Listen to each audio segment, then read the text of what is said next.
hearts.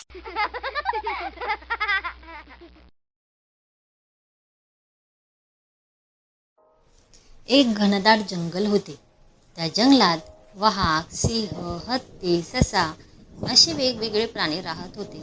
त्या जंगलात एक लबाड लांडगा सुद्धा राहत होता. तो लांडगा लबाडी करून सगळ्याच प्राण्यांना फसवत होता, त्रास देत होता.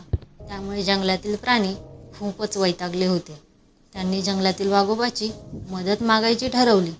म्हणून सगळेच प्राणी वाघोबाकडे जातात आणि त्याला म्हणतात, वाघोबा, तू आमची मदत कर, लांडग्याच्या त्रासापासून आमची सुटका कर. वाघोबा म्हणाला, ठीक आहे, मी लांडग्यासोबत बोलतो. त्यानंतर वाघोबा लांडग्याला भेटतो आणि त्याला समजावतो, तू सगळ्यांना त्रास नको देऊस, सगळेच प्राणी खूप वैतागले आहेत. आपण सगळेच जण एकत्र राहूया, कोणालाच त्रास नको. त्यावर त्याला लांडगा म्हणाला, ठीक आहे, आपण एक स्पर्धा करूया. या स्पर्धेत तू जिंकलास तर मी कुणालाच त्रास देणार नाही. वाघोबा स्पर्धेसाठी तयार झाला.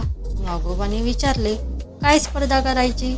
लांडगा म्हणाला, पुढे जाऊन एका आंब्याच्या झाडापाशी पहिल्यांदा जो पोहोचेल तोच ही स्पर्धा जिंकेल. वाघोबा म्हणाला, ठीक आहे. लांडग्याच्या डोक्यात मात्र वेगळेच विचार चालू होते.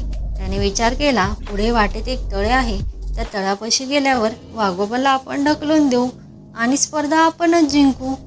या विचारातच स्पर्धा चालू झाली.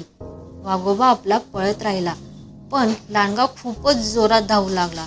धावता धावता एवढा जोरात धावू लागला की पुढे तळे आहे हे त्याच्या लक्षातच नाही आले आणि तो जाऊन धबधीशी पडून गेला. वाघोबा मात्र शर्यत जिंकला. सगळ्याच प्राण्यांना खूप आनंद झाला. लांडग्याची मात्र फजिती झाली. त्या लबाड लांडग्याला शिक्षा झाली. तर मग मित्रांनो, आपण या गोष्टीतून काय शिकलो? नेहमीच लबाडीने नाही तर प्रामाणिकपणाने आणि हुशारीने स्पर्धा जिंकता येते.